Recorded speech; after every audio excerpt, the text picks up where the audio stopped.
Segmenti I rrugës nacionale Qavbuall-Klos në fshatin Klos-Katun vijon të jetë në gjendje të degraduar, ndonëse është ndërhyrë disa herë për riparimin e tij, situata mbetet shqetësuese për drejtuesit e automjeteve. Këta të fundit shprehen se kanë të vështirë të kalojnë në këtë segment rruge, si pasojë e gungave të krijuara në asfalt si rezultati I deformimit të karrexhatës. Siç duket nga pamjet, gungat dhe kanalet e krijuara në këtë pjesë rruge janë të shumta dhe pikërisht në pjesën ku është bërë riparimi I tyre të paktën 3 herë. Drejtuesit e mjeteve fajsojnë kompaninë që ka ndërhyrë, e cila sipas tyre nuk I ka bërë punime cilësore përsa për të kaluar radhën. Duke qenë se trafiku tashmë është vendosur në rrugën e Arbërit, rruga e vjetër mbetet jashtë vëmendjes së autoriteteve dhe pse janë dhënë qindra milion lekë për mirëmbajtje, thanë ndër të tjera drejtuesit e automjeteve. Kjo rrugë ka maru, s'ka më. Është komplet rrugë maru në dhe.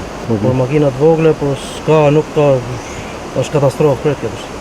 E din këto, qeveritarët se qarë bëjnë. Shumë problem, rruga ka maru, rruga bërë cop-cop. Dhe me traktorën e nuk qahet, jo me makinë vogle, taksat paguan rregullisht. Katastrofë, po qatë I bëjmë dësh I shtetit? Shteti e ka fajnë, se kina ne.